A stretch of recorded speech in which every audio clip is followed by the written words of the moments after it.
welcome back to the second part of the build video. We're probably just going to get straight on with this today. This is my old case, Vento A8. I don't actually know the proper model number for it, I just know that Vento make them, but they don't anymore, so these cases are very difficult to get. But yeah, what we're going to do is we're going to put this one off to one side, and we're going to look at this one. I got a lot of responses yesterday. Well, actually, technically I think I got about 3 responses spread across hundreds of messages, but that's cool. I made a couple of mistakes yesterday, and I'm not afraid to admit that. But yeah, I may have placed the heatsink down on the table, caused it to pick up a bit of dust. Oh my god, talking of dust, my old computer, ladies and gentlemen. Yeah, not good. I haven't cleaned her out in a while. She will be getting cleaned out soon. Well, once we've disassembled all this stuff, she will be coming out. So there we go. This is my older computer. It's got an i5 core in it. It's not too bad. It's got, let me just grab this up. So this motherboard in it, which isn't as good as the M5 A97 from Asus. But again, like I said, it was a budget system, and this works really well with the i5, which is currently in there. So what I'm going to do now is I'm going to get to work literally just stripping this computer down. We need everything. We need, well, I need to take the motherboard out at some point because I'm sending it hopefully off to America along with the chip. So I need to get the graphics card out, this dust coated graphics card, this terabyte hard drive, the CD drive, the PSU, and I'm going to take some of these fans out as well and stick them in the new case. So yeah, as soon as I've extracted all this good stuff, in fact, let's just do some bits together. Let's do some bits together. So the first thing that would be best to do would be to disconnect all your wires. So if you can disconnect your serial ATA connectors, that would be great. Just basically what you want to do is you want to clear the case of all the wiring that's going to get in your way and all that kind of stuff. So we'll do that. Another mistake I made yesterday was comparing the AMD Phenom quad core to the i7. Not a lot of people like that. I made a mistake again. I'm more than willing to admit that. I was going purely on like the sort of gigahertz rating and cores and stuff like that, and people have since warned me that going on just the numbers alone is not good. So when you are buying a processor, make sure not only that you get one that fits your motherboard, but is actually a good one as well.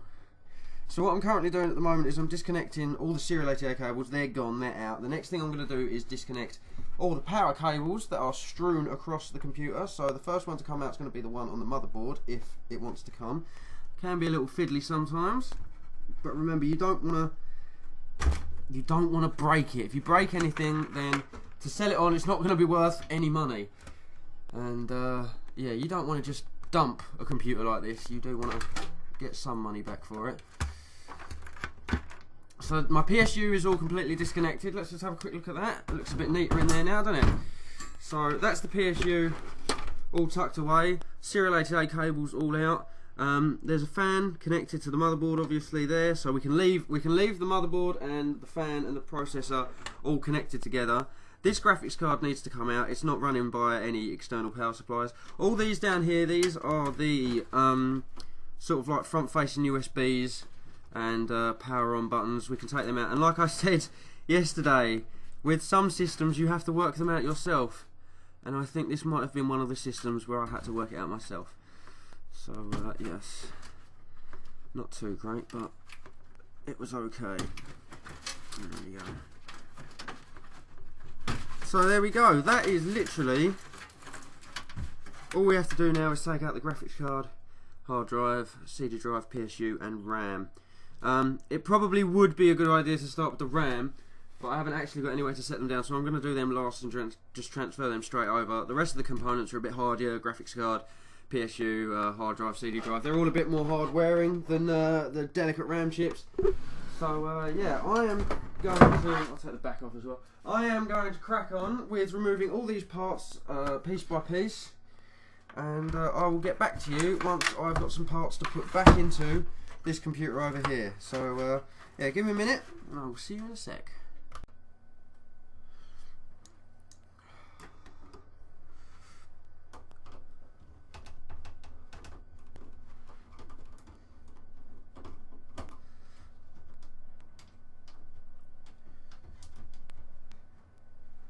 When removing the graphics card, it's a good idea to remember not to drop your screws in the system. It's alright, it's quite an easy one to retrieve.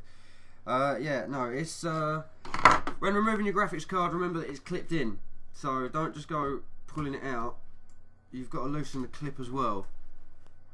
So don't forget that, otherwise you will damage your motherboard. And there we go, there's my Asus Gigabyte, whatever it is. What are you? I'm holding this terribly. You are a thing, and that is the technical name for it. So yeah, remember that when you're taking out your graphics cards, there is a little clip down there. That's to stop. I think back in iTech they told me something about static jumping or something like that, like the electricity that goes through it can cause it to come out, and that's why there's a clip on there. I'm not entirely sure if that's 100% true, but yeah, that it could be. So yeah, that's the graphics card out. Hard drive will be the next thing because that's what I've got the most room for now that the graphics card is out. So I'm going to crack on with that. I'll probably speed the video up and yeah, catch you in a sec.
Okay, so there we have it. Hello! We have managed to extract all the parts that we want to for the moment. The RAM is still in there, like I said.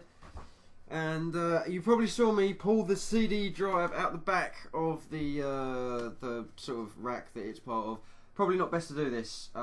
It's just because the way my case is set out, removing the front panels, like there's a door. Imagine there's a door for opening the hard drive, and then below that there's like a strip as well of really flimsy plastic, and to pry around with that is just a hassle, and I'd end up breaking more than I'm due to repair. So there is the DVD drive, there is the PSU. It's only 550 watt, not 700 like I thought, so I am going to have to upgrade this at some point.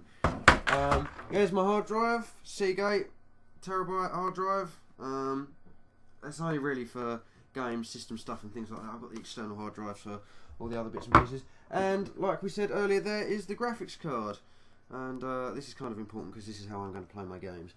So yeah, now that we've got all these parts out, I am going to get to work installing them in this new system. And I'm not too sure about the order I'm going to go about doing this yet. Probably the PSU first, CD drive, graphics card, and then the hard drive last. Or maybe even the hard drive whenever, because thanks to this lovely little rack thing here, we can just put as many hard drives as we want in these slots. Bish bosh bash, jobs are good, and slide it back in, plug them all in, connect it up, run with the weapon. Okay, we are... Yes, I'm going to get on with this. I'll catch you in a sec. Bye bye. Okay, so after much debate with several of my friends on the internet, this is the first bottom mounted PSU that I have ever done in my entire life, ever in the history of forever. So I spoke to the guys about it, figured out what would go where and how it would work. And basically there are two ways of doing this, because the PSU can fit both downwards and upwards, so you can have the big fan facing the motherboard, or you can have it face down. I have done it facing out the bottom of the case. I think it sucks air in. So here's the deal. The way we're looking at it is, if we put this PSU facing upwards, it would interact with all the other ventilation going on in the system, and I think the fans that are in there are going to be able to do a better job if this isn't interacting with them. So what I'm going to do is I'm going to push this out the bottom, so I'm pretty sure it sucks air in. So yeah, to avoid dust and all that kind of crazy stuff, I'm going to elevate it and make sure I keep it well away from my dust and ash covered floor. And yeah, so there's the PSU. All I've got to do now is screw that in up that way. I hope that made sense, what I just tried to explain with the PSU. Obviously you can mount it whatever way you like, because if your case is like this one and it's universal, you can flip it either way you want.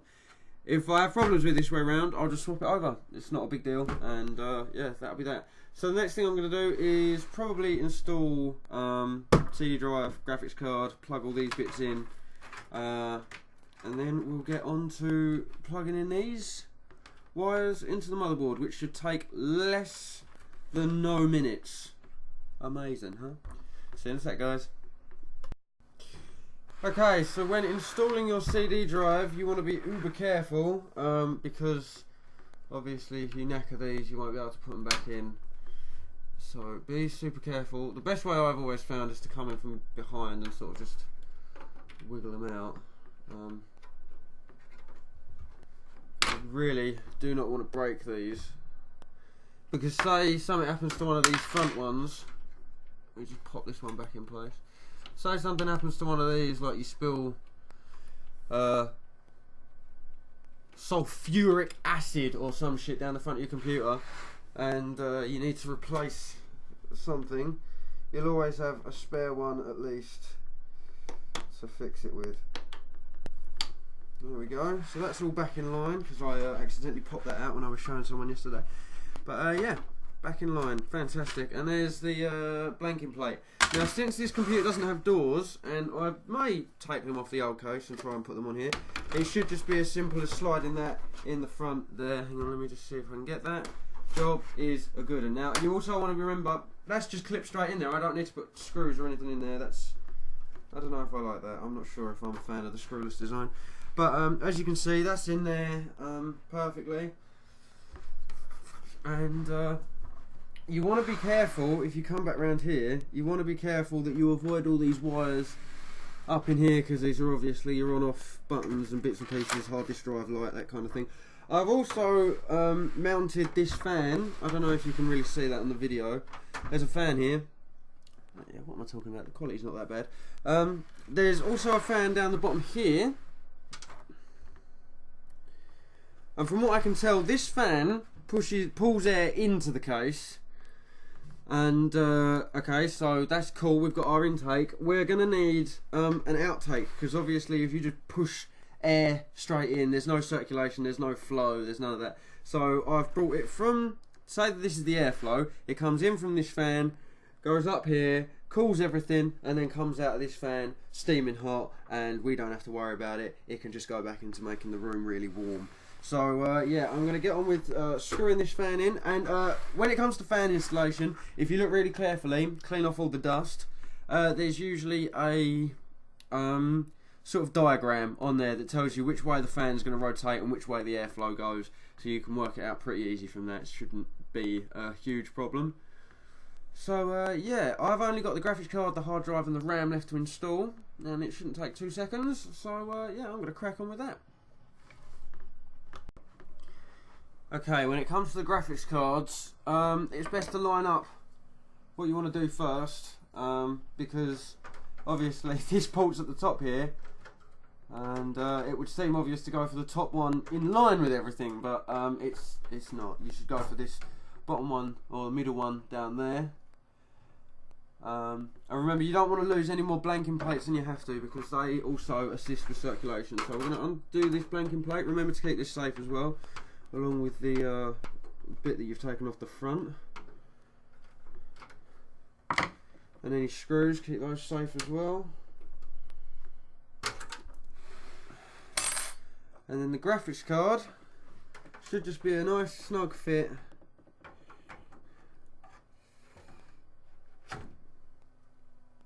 Ooh, okay, give me a sec. On this motherboard, you've got to pull this. Like I said on the other one, it's got a clip. When you take the graphics card out, it'll have a clip on it. This one also has a clip, but it's slightly different. You have to pull it back as opposed to opening the taps, as it were. So there we go. And then with just some gentle persuasion, don't push too hard because you don't want to break anything. So there you go, gentle persuasion. Clip it back into place and make sure it clicks, because otherwise you'll have a graphics card flying all over the place. Now that screw that you just took out the blanking plate goes straight back into the graphics card to hold that in place so you don't lose it. Can be a bit fiddly sometimes to get the right angle, but we're all good. So that's the graphics card plugged in. Sometimes aftermarket graphics cards, for example,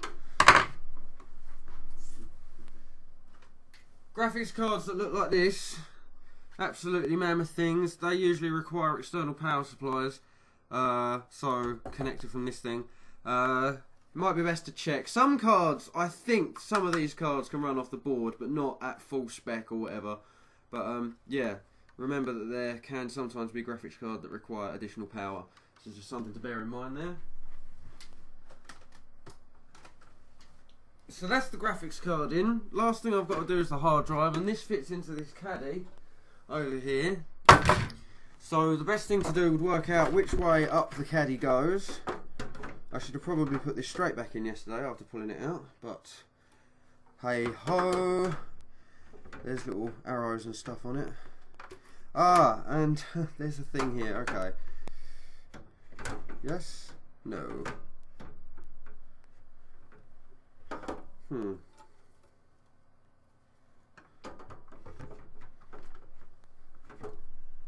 Again, I've never really had one of these systems either. Oh, that clips it in. Okay, I get you. I get you.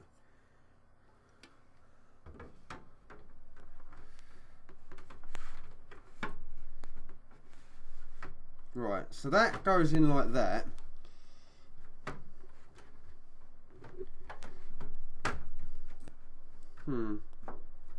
Goes quite far back, so let's.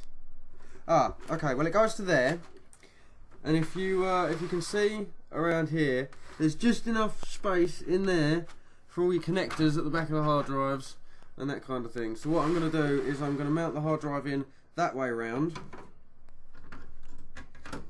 and I'll connect all the wires up at the back there, as opposed to having them sticking right out the front of the case, because I'm not even sure they'd fit that way around. But you can push this thing in quite a way back if you ever need to just mount a hard drive around the wrong way. But yeah, so I'm going to install the hard drive in this doohickey, and I will get back to you once we're ready to wire it all in. Exciting stuff. Woo! Okay, so I finished wiring in 90% of everything. I've still got the USB cables to do, but it's got up to the point where I need to install that tiny speaker that we got that came free with the thing. So there's that speaker again. Remember what I said about these is very important, because they will tell you if your computer's having any physical faults on startup. So I'm going to put this in. It's going to be quite awkward because all the other wires are in there now. Another thing I thought I'd mention quickly, obviously because they're switches and LEDs and things like that, the switches I don't think it matters so much, and the speakers I don't think it matters so much. But if there is an order that they need to go in on the motherboard, please pay attention to that. Again, it will tell you on the motherboard, positive, negative, that kind of thing. If in doubt, refer to your manual or check out guides on the internet. So there's my system speaker, that's all in. I've just got the HD audio and AC97. I'm not too sure where these are supposed to go. So yeah, but I'll have a quick check around and plug these plug these USB cables in. I've also just realised that one of these wires probably won't reach to where it's supposed to go, so this might also be an issue. I'm not a huge fan of the bottom mounted issue, I won't lie. I might need to get an extender for that. Okay, no worries. So I'm going to get back to work on this. I've literally only got them 2 USB cables to go in, the RAM, and then I've got to find a way to extend this up to the top without breaking anything. So yeah, I will be right back. I just thought I'd let you know about the system speaker. And that's that. We are so close to being done, guys. Okay, so now we're at the fun part. We need to... right, here are the serial ATA connectors that came with the motherboard. I'm going to use these new ones because the old ones, they're old. And so I've got the hard drive in there. Our hard drive is all spicky span, lovely jubbly. So yeah, we'll just get into these quickly. There we go. Right. You can reuse your old serial ATA cables. I'm just being picky sod. I kind of like shiny new things, so I'm going to use those.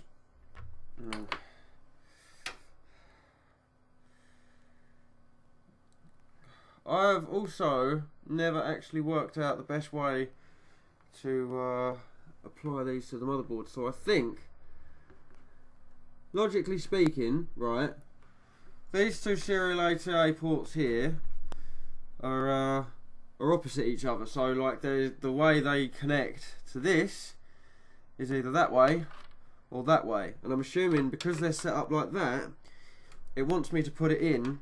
It wants me to put the serial ATA wire in with the L shape on the motherboard.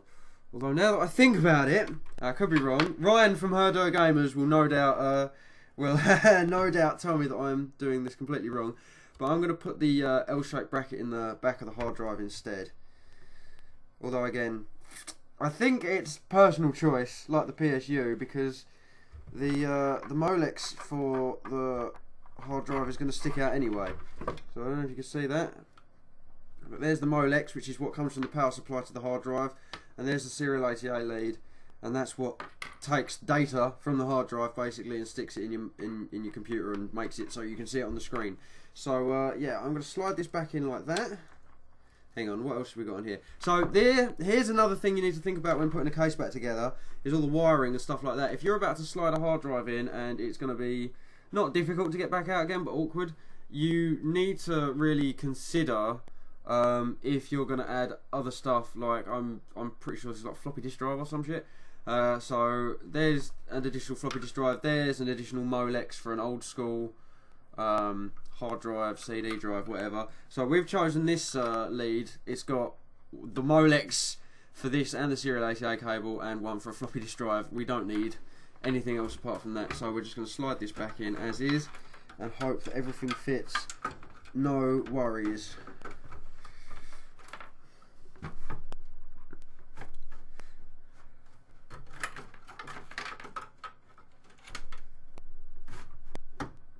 Perfect. There you go, look at that. So then from there, you've got your serial ATA lead that needs to be connected into the motherboard. Think in hindsight, I probably should have done the L shape to the motherboard, but it's okay. This works too. We'll put it in serial ATA slot 1, just because we're really anal like that. So there you go. Click. Very nice. And that is the hard drive installed. That is literally all you have to do. And there is a nice little clip down here that you can tidy your wires away into once you're done setting them all up. Now for the CD drive also requires a power cable. That runs off the same one as the serial ATA drive, so it run off a serial ATA Molex. I don't know if the ones for serial ATA drives are called Molexes, but the old ones are, so I'm just going to go with it. You got to remember that I was taught how to build a computer about 8 years ago, and things have changed a lot since then. So any tips, if you guys have got any tips or tricks or anything like that, and you think I'd benefit from them, definitely share them in the comments below, because I would love to hear from you guys, and I'd love to be able to make my building building computers in the future a lot easier. I also won't ever make the mistake of comparing AMD Phenoms to i7s again. I'm sorry, world! And there we go, there's the second Serial 80A connector in place. Now, we can do this a number of ways. This needs to be plugged into the motherboard right there. If we do that, we're going to have a mess of wires just stuck across the motherboard while we're trying to work out where all these go in. And this should be pretty self-explanatory. For example, I think, yeah, so these ones here that have got USB written on them, they literally just slot into these ones here that have got USB written on them as well. So that's just a case of matching that up, no problem. It should go in. Some more light on this situation would be lovely, but I think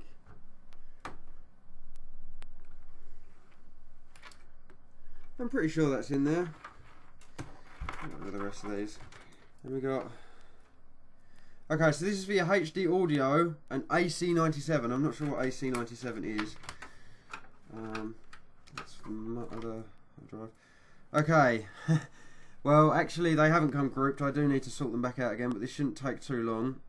Power switch, reset switch, power LED negative, and then hard disk drive LED, and then one of these should just be the on-off. That's USB, hard disk drive audio. Okay, well, I'm going to get on with wiring these in. It's quite simple. There's a selection of pins down here, and they are all labelled. If they're not labelled on here, they will be in your motherboard manual. So always keep that handy. Never throw your motherboard manuals or boxes away. So yeah, I'm going to wire this in right quick, and I will be back with you, hopefully, when the computer is almost in the state to turn on. I think it's just RAM to go after this, and then we're done. So yeah, catch you in a sec, guys. Hey there, guys. This is probably the second to last video that I'm going to do quickly. These HD audio and that kind of thing. After much debate with my friend on the internet, again, shout outs to EG for helping me with this. The audio, HD audio or AC97, these are the front panels on the, these are for the audio things on the front of the computer. So these are quite important. I think you only need to install one or the other. You don't need to install both of them.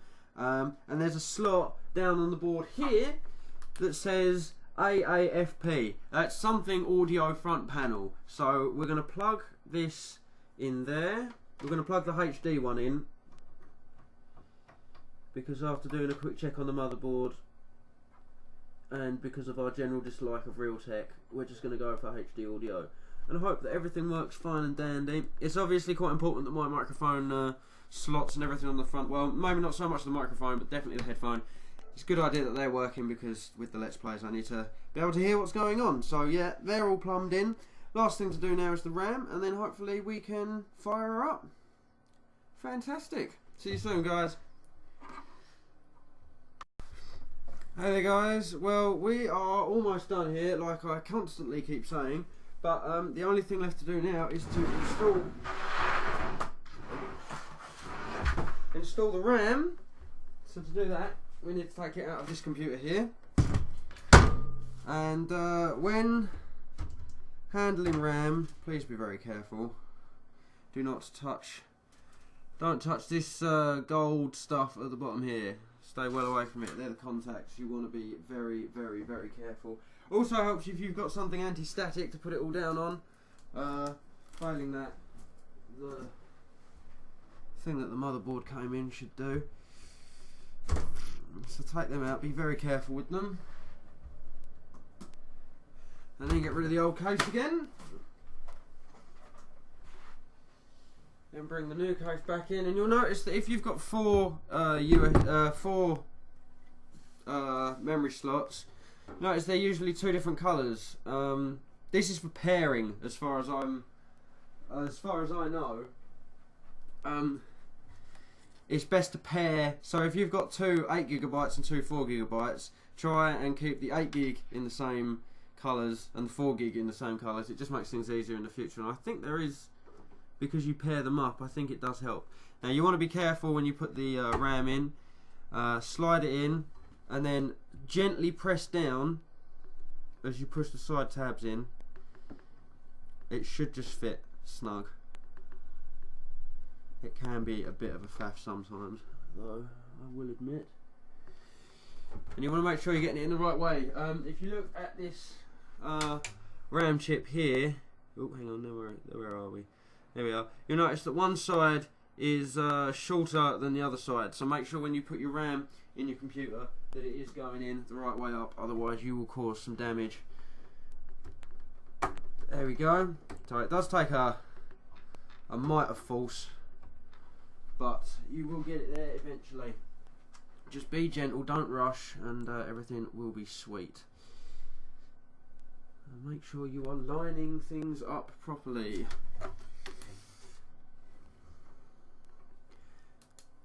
So there we go. This is the second RAM chip going in now.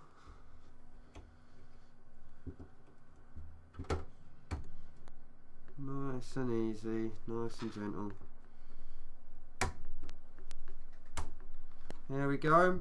Now that there, if I just bring this up to you, as long as I haven't forgotten anything, this is a fully built system. So we've got the hard drive over here, the RAM's up here, CD drive there, PSU there, graphics card there, processor there. All that's left to do now is to make sure that I put this on an elevated surface to avoid dust coming in from the bottom. There is a mesh there that prevents dust in theory, but we'll have to keep an eye on that and hoover it out. And if this setup isn't working perfectly, I will flip it back over and see what's going on there. I will be adding a lot more fans and stuff. These have been tightened in. I just need to plug this fan in. And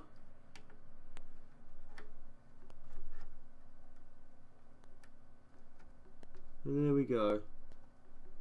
That should be all done. Serial ATA cables are in there, connected up to the CD drive. Serial ATA is in the back of the hard drive, as is the Molex.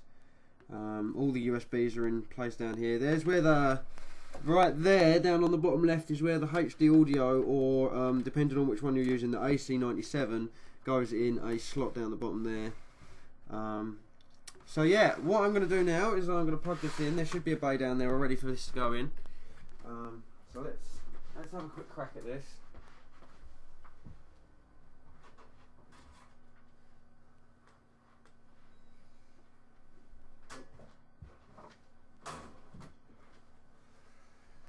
So to make sure the area I'm putting this back in stays super clear, I am going to use this piece of wood and then put a shelf on top of it as well. So that goes in there, and this is literally just to keep dust off. I'm going to give the area a little polish, and then I'll put this in its place. I'm not putting the side back on yet, just in case there are any problems that we need to deal with. But yeah, this is the end of the build. Everything's in, fantastic, yay! And yeah, I'm going to give it a quick, I'm going to clean all this stuff up, and yeah, then we'll plug it in, and the next video will be us testing it. So see you soon, guys. So here we go, guys, moment of truth. We're going to turn it on. It probably will need Windows reinstalling or something crazy like that, but here we go.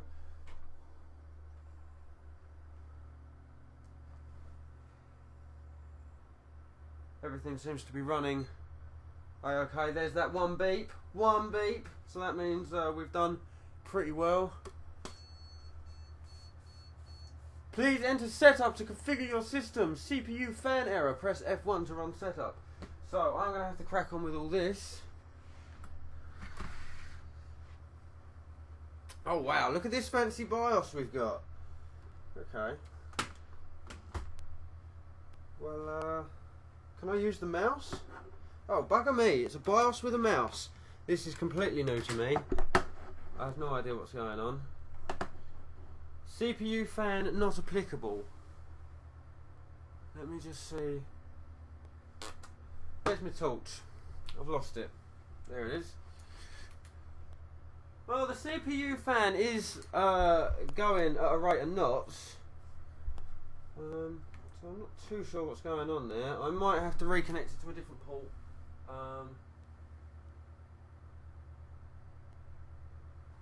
Yes, okay, right.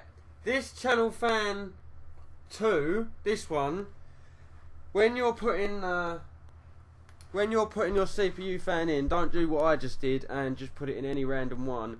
It's labelled on the board which one is which, so the BIOS knows which fan is doing what. So at the moment, this computer thinks it's running without a CPU fan, and it's not. It's just in the wrong port. So what I'm going to do is I'm going to reset this now. And this is exactly why I haven't put the side back on, because things like this happen a lot. So, yeah. Well, not a lot. I'm not that bad. But, yeah. What I'm going to do is I'm going to disconnect the PSU, or I'm just going to unplug it from the back. I'm going to take the power away from the system so it's a bit safer to work in here. I'm going to look up here, so it says CHA fan 2, and then next to that it says CPU fan, and then on the far right it says char fan 3. So what I'm going to do is I'm going to remove the one from the channel 1 or whatever it is, channel char fan 2, I don't know what that means, and I'm going to put it into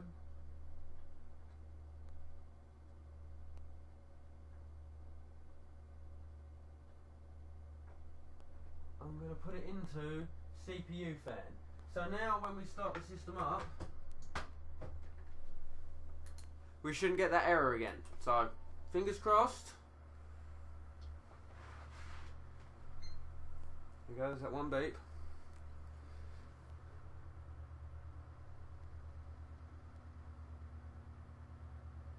And there we go, it's starting Windows. So one mistake.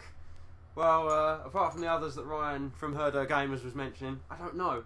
Let me know in the comments what they were, bro, and I'll fix them for my next PC build video. But yeah, that is basically how to assemble a computer. I don't know why it's reset itself. It might need Windows reinstalling for the motherboard. Yeah, so I've yes, a recent hardware or software change might be the cause. I'm gonna get this running. As soon as I've got it running, I know all the hardware's working perfect now. I'm gonna put the side back on, get it running, and then I'll upload a video after this one showing you the sort of quality improvement. So I might do like an episode of Singularity with the old system and cut it and put it next to like a new episode if this system see if this system runs it any better, see if it's just smoother, that kind of thing. But yeah, that is the computer built. It's going to keep resetting unless I do something with it. Oh no. Oh no, it's booted into Windows! Your computer was unable to start startup repair checking your system. Okay, well it's not quite in Windows, it's doing the startup repair. But yeah, that has been Knux V1 build PC video. I really hope you've enjoyed it. It's been great fun. I hope I haven't made too many mistakes. But yeah, thank you very much for watching, guys, and I will catch you next time. Bye bye.